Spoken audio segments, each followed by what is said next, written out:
This is why you need courage, not confidence, when facing your fears. Hi, I'm Dr. Chris Masterjohn of chrismasterjohnphd.com, and this is Chris Masterjohn Lite, where the name of the game is details, schmeetails, just tell me what works. And today we're going to talk about why courage, not confidence, is what you want when facing your fears. In the last episode, I talked about how using 100 milligrams of GABA in the 60 minutes before you face your fears can help protect your immune system from the stress response. And even though this is a nutrition show, it's good to branch out into related disciplines every once in a while, especially in mental health, because although nutrition is very important in mental health and is often neglected and really needs to be talked about, there still is so much more, like your mindset and emotions, that all play in to your mental health. So I'll tell a story. A few weeks ago, I was snowboarding for the first time for the first time since last year. And I'm pretty afraid of heights. And so I had a little anxiety about getting on the chairlift the first time around.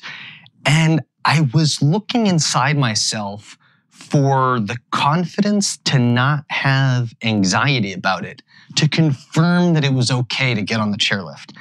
And I was having some doubts about that because I did have some anxiety about it, because I am a little afraid of heights. And because the only way I would be able to use that approach to have that confidence, to find that lack of anxiety, would be to BS myself. And if I'm BSing myself, then that, the whole system of how I'm supporting myself through BS can fall apart as soon as it becomes obvious to the rest of my brain that I was BSing myself. So then I thought of something that I had literally just read the night before that made me hop right on the chairlift and have a great time. And that was this excerpt from Tim Ferriss's book, Tribe of Mentors, which is shown on the screen. So the relevant chapter is written by Deb Millman, who is an influential designer, and she is the host and founder of the podcast Design Matters. And here is the quote that is relevant. Ferriss asks Millman, in the last 5 years, what new belief, behavior, or habit has most improved your life? And Millman responds, after a Design Matters interview with the great writer Dani Shapiro, we started to talk about the role of confidence in success. She went on to state that she felt that confidence was highly overrated. I was instantly intrigued.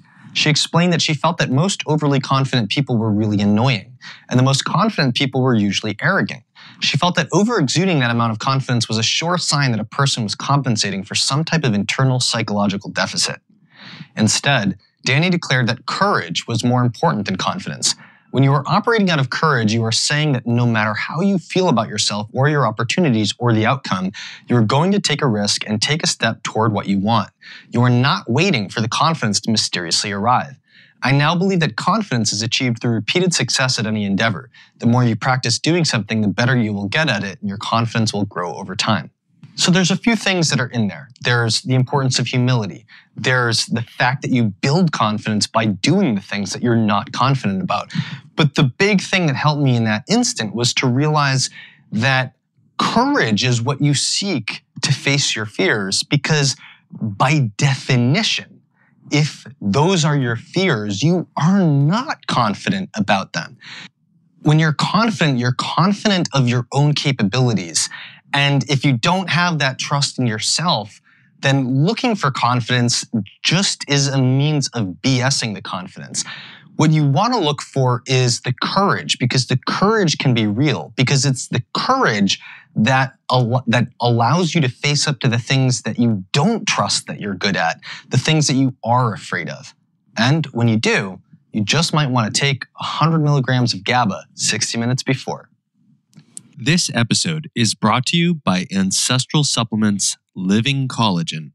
Our Native American ancestors believed that eating the organs from a healthy animal would support the health of the corresponding organ of the individual.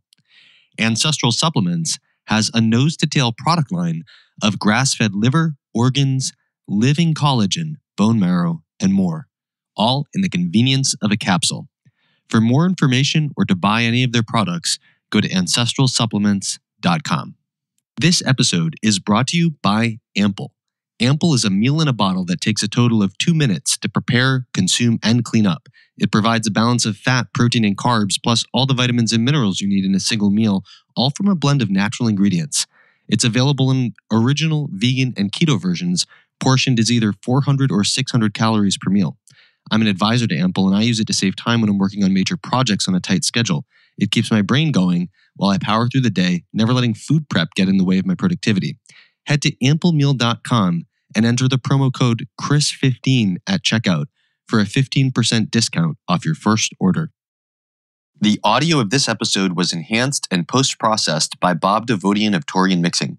You can find more of his work at torianonlinemixing.com. For ad-free versions of these episodes with transcripts that you can read and getting early access to the episodes, often weeks or maybe even months ahead of time, you can sign up for the CMJ Masterpass at chrismasterjohnphd.com/masterpass and use the code LITE10 to get 10% lifetime discount. All right, I hope you found this useful. Signing off, this is Chris Masterjohn of chrismasterjohnphd.com. This has been Chris Masterjohn Lite. I will see you in the next episode.